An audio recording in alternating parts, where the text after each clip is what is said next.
Simone Bernard-Dupré, avocate de l'État congolais. Bonjour maître, merci d'avoir accepté notre invitation. Alors, les accusations sont plutôt lourdes.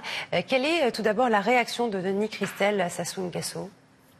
Je pense qu'il est parfaitement indifférent. Ils ont l'habitude, toute la famille Sassou Nguesso a l'habitude d'être attaquée régulièrement. Je pense qu'il faudrait aller un peu plus loin, ne pas rester dans des ragots, entre guillemets, et se poser la question d'où viennent ces enquêtes d'une ONG, une ONG qui est Global Witness. Qui est Global Witness? Global Witness est financé et contrôlé par un multimilliardaire américain qui est bien connu, qui finance d'ailleurs d'autres associations comme Transparency International ou encore... Enfin, il y a toute une série d'associations. Et qui en réalité mènent des visées impérialistes pour piller les ressources du Congo. Donc, ce sont des enquêtes sans fondement, sans preuve. C'est de la calomnie. Et je crois que dans mon métier de professionnel du droit, une enquête, c'est soit une enquête policière à la demande du procureur de la République, soit une enquête devant un juge d'instruction. Là, ce sont simplement des ragots. Vous savez, une phrase que j'aime beaucoup, même si elle est un tout petit peu en dehors du débat, c'est une phrase d'Eleanor Roosevelt qui disait « Les grands esprits parlent des idées.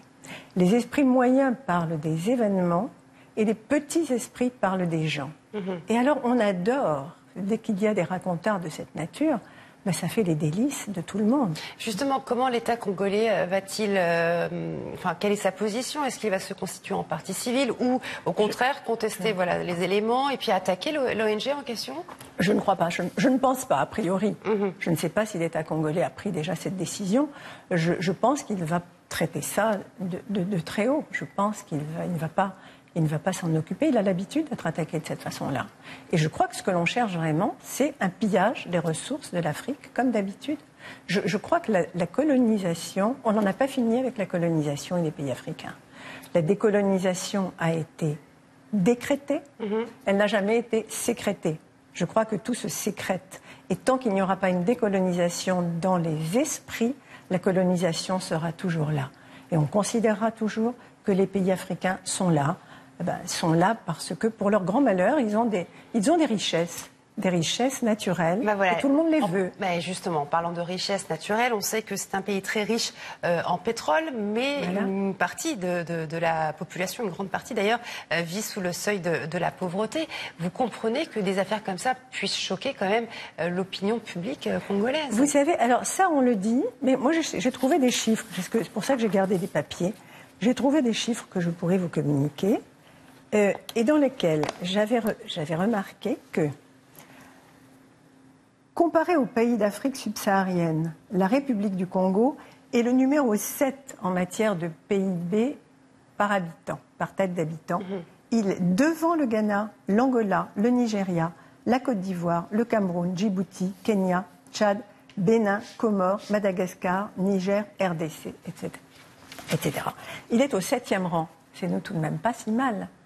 Maintenant, qu'il y ait encore une pauvreté, ça reste encore des pays qui continuent à se développer, mais je pense que le peuple n'est pas du tout maltraité. Je vais très souvent au Congo, et je vois très souvent des gens qui vous disent, le peuple, ne touchez pas notre président, le président est très aimé au Congo.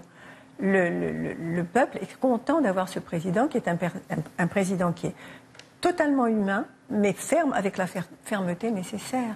Il y a un degré de sécurité, vous pouvez vous promener au Congo comme vous ne pouvez pas vous promener en France. Alors, Denis Christel Sassou Nguesso est déjà mis en examen en France dans l'affaire des biens mal acquis. Est-ce que cette nouvelle affaire qui est révélée donc par Global Witness, l'ONG, qu'est-ce que vous pensez de cette nouvelle mise en cause en fait? Ça fait vous savez, les biens d'affaires d'un coup. Trop d'affaires, mais trop d'affaires, ça ne veut... Qui est fautif dans trop d'affaires? Est-ce que c'est celui qui est présumé coupable ou est-ce que c'est celui qui attaque? Parce que pour revenir aux biens mal acquis, on en fait beaucoup d'histoires, on en parle beaucoup. c'est tout de même, le problème est un problème d'ingérence de la France. Il y a une convention. Moi, je reste dans mon métier. Je pense que le droit est un rempart contre les dérives de la démocratie. Donc, il y a une convention internationale, qui est la Convention de Mérida. Il ne peut pas y avoir d'ingérence entre des États souverains. Là, c'est une ingérence. Surtout que quand vous considérez qu'une fois que ces biens ont été confisqués, on ne les renvoie pas au peuple.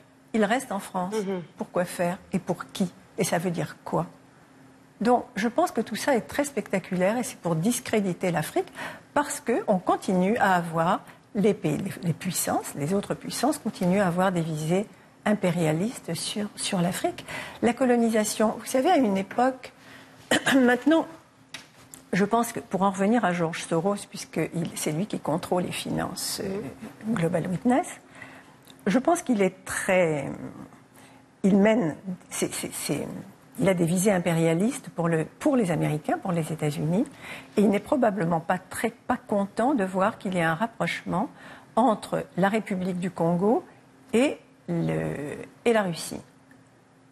Bon, c'est tout de même, la République du Congo a été république marxiste le temps. Le président Poutine n'a pas l'attitude qu'a la France actuellement. À l'époque, le président Sassou disait « Mon ami Jacques Chirac ». Vous savez que Jacques Chirac a écrit, j'ai découvert ça récemment et j'ai trouvé ça extraordinaire. Et il a écrit un testament, son testament africain. Et il a dit, parce que Jacques Chirac était un vrai Africain, un homme qui aimait les Africains, qui ne faisait pas semblant. Donc, il a dit, on est allé piller leurs richesses et on a dit, ces gens-là ne savent rien faire. On est entré dans leur bois sacré et on a dit, ces gens-là n'ont pas de culture. Donc, en montrant toujours cette connotation de mépris que la France et certaines puissances colonisatrices ont conservé pour des pays. Pourquoi?